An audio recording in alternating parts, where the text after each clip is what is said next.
Yeah, I mean, part of the reason I wanted to write this is I was, after COVID hit, all my life plans changed. And I started watching Viktor Frankl videos, who's someone I know you love as much as I do. Yeah, 2 thumbs up for him, man. I am obsessed. I became obsessed with Viktor Frankl videos. And of course, sure enough, I watch a 5-minute Viktor Frankl video, like 5 minutes. And I was like, I felt better. Like it was like the fastest cognitive behavioral therapy I'd ever had. Man's search for meaning. Oh, yeah. I mean, so he's in the book. And I asked this question because Viktor Frankl is very popular with progressives in the Bay Area and elsewhere, very popular. And yet that for personal life, for self-help. But then you get to politics, and Viktor Frankl's philosophy is called blaming the victim. Like literally, you kind of go, if you apply Viktor Frankl's, because Viktor Frankl says, forget about it. It's all mentality. You could be in Auschwitz, and it's all about get your mentality right. And that means you have to have a goal. You have to live for something specific. And if you don't have that thing, you will slip into depression, and you might die in the concentration camps, right? So he says you have to have that goal. You have to organize.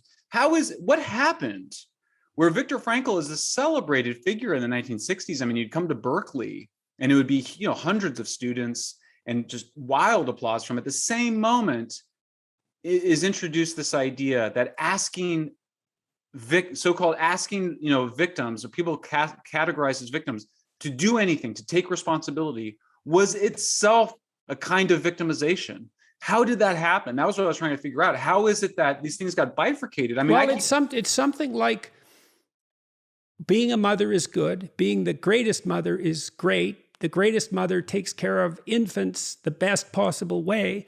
Well, then the victim is an infant, and I want to be good, so I'm going to be the mother. And that's great. That's a real story, but it's half the damn story. And it doesn't include, it's quarter of the story actually, it doesn't include the devouring aspect of infantilization.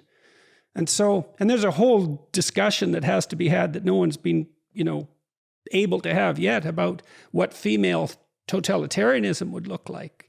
Because we've only had, 4 generations worth of experience with women in the political realm. And we have no idea what authoritarian with a feminine face would look like. Although we might be seeing the odd sign of it now. I would find this in my research. I would talk to progressive homeless advocates. I put it in quotes because I don't think they're advocates for the people in some sense. They're advocates for an ideology. But they would say things like, our unhoused population. Right. And it would just creep me out. Yeah, well, and you got the hand on the chest, right? And that's like over the breasts, and that's our. You bet. Yeah, our. It's like, well, they don't belong to you. And the whole point is that they shouldn't be on the street. The whole point is that they actually need to be liberated from the street. They need to break their addictions and live their own lives. But they describe them exactly as an infantilization of street addicts and the mentally ill. You can also understand that because to some degree, if you work with someone, it's a hard thing to get this right. You work with someone who's got severe psychological problems. There is that's that unconditional positive regard that Roger speaks of. And I think he was not as clear about that as he might have been. And he certainly didn't always practice that the way he indicated. But there is this idea that you sort of embrace the person, but you also have to demand a certain sort of transformation in an upward direction. And that in some sense is getting the maternal positive and the patriarchal positive balanced. So it's knowing the dangers of both. It's really the withdrawal of all demands for taking responsibility. It's basically that any demand to take responsibility is viewed as an extension of victimization. And that's just not how they do it in Amsterdam. Well, it's also it deprives people. It's like I noticed this again when I was on my tour, particularly, because there's this idea, for example, you can say to 16-year-olds, you're just right the way you are. And that's that maternal embrace, right? And fair enough, because people have intrinsic value, but it's so depressing for a 16-year-old to hear that if they're unhappy. It's like, you mean I'm good the way I am, but I'm so goddamn miserable. It's like, no, there's a lot more to you. Get the hell up and get moving. And they're so happy to hear that. It's like, oh, I'm miserable because maybe I'm not all I could be yet. And so that's pretty positive. And it's hard to integrate that with the positive maternal. And everyone struggles with that in their own families. How much do you protect? How much do you encourage? Dialogue fixes that in a relationship.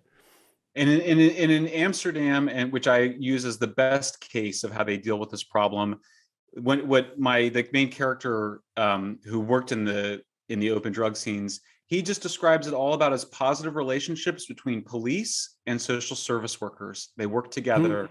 Every time I would ask him about things, and he would describe the history, it would be all about how at first the police thought that social workers were just kind of fuzzy-headed liberal types. And then the social workers viewed the cops as these really terrible, strict fathers. Fascists, yeah. Fascists. Mm-hmm. They got to know each other, and in fact, they would end up taking different roles. So the cops sometimes would be too soft, and the social workers would be too hard, and they would and the relationships last for a really long time. They're not punitive, it's rehabilitative. They really, and like you said, they really believe. They have personalized plans, which of course we get from recovery, but they have personalized plans for each person. They really believe in those plans for people, and they're really holding people to account for them. And so he always says, it's just carrots and sticks. You've always got a consequence for bad behavior, but some reward for positive behavior. So your own apartment is often the thing that people, you get in your shelters. Nobody likes to be in shelters, but you're rewarded for good behavior with your own apartment because that's what people want. Whereas in San Francisco, the progressives have insisted that housing is something that you just deserve without any questions asked, without any changes to your behavior. So if you're on the street and you're shooting heroin or whatever, the idea is that it's immoral to demand any changes to your behavior. You should just be given your own apartment. Well, guess what happens in those apartments? People have been using drugs and dying. Like it ends up being like a death sentence. There's no one even around to Narcan them anymore. So it's this pathetic situation. I mean, it's just pathetic. Like literally people get Narcan, they get revived from death, which we know is this moment where people, if offered drug treatment, they nearly died. And it's a moment to really make a change in your life, to clean your act up, instead we just go, we Narcan you, and then they're back out doing drugs, within 4 hours, shooting heroin or smoking fentanyl. It's insane. I mean, it's really a book that, the process of researching it, there were moments where I just was like, everyone's gone completely crazy, and it's not solved by single payer healthcare, although that might be a good idea. But Vancouver is identical in Vancouver, as you may know. It's identical in Seattle and Portland, and now it's spreading everywhere. It's in Philly. And yeah, I think I see it as part and parcel of the most so-called civilized, educated, progressive members of society doing things that really are not just destroying, human lives, but they're also destroying neighborhoods, destroying cities, perpetuating victimization in the name of protecting victims. Well, that's a good place to stop. I really enjoyed your book. I think it's great. I really do. It was fun to read. It was engrossing. It's full of stories, and it's unexpected. It's data rich. I'm really looking forward to San Fransicko. Great title, by the way. As is Apocalypse Never. And so good luck. And I hope we can talk again about San Fransicko. I think that would be real good. So much appreciated the talk and all your work. 2 thumbs up to you as far as I'm concerned, man. Way to knock it out of the park.